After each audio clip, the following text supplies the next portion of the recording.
پروردگارا این قبارا و این دیاری ما خدایا نرسان، خدا نیاروش از این قصدی ما را خود نجاده. این خانه این توست، این روز جمعه روز اجابت دعاست. خدا به فریاد ما امید دارم. خدا در قرآن گفتی لا تقنطوا من رحمت الله، هیچ از رحمت من ناامید نشه. خدایا ما از رحمت تو ناامید نیستیم. خدایا رحمتت را بالای ما پایانداز گردان. پروردگارا از رحمتت ما را دور نگردان. از این مشکلی خدایا ما را نجاده. پروردگارا این دیار تاجیکستان ما را خدایا از این پاک و اون را گم کرده هاش خدایا خودت هدایت کنو. پروردگارا تینجی آرامی را شامل حال ما گردان.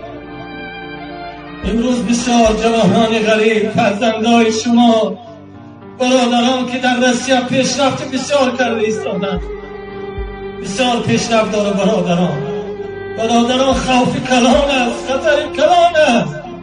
همه فرزندای شما در اونجا هستند.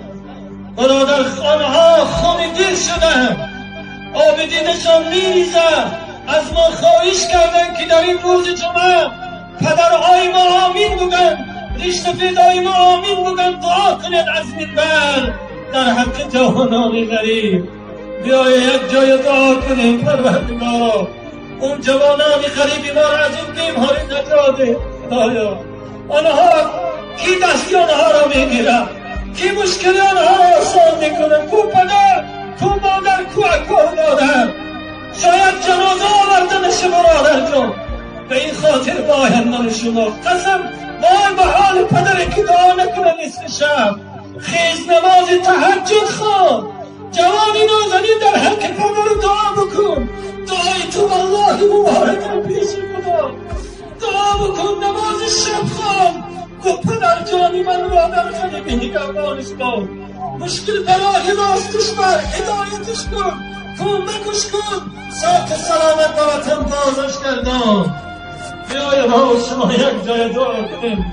خداوندا از این بیماری آنها را نجات دهد. پیش کاشان مبارک و خداوند صاف و سلامت و با سری بلند با وطن بازگشتنش را نصیب گرداند. دیار ما را آرام و مرحوم سفراش بی خطر. آمین یا رب العالمین برحمتک یا ارحم الراحمین.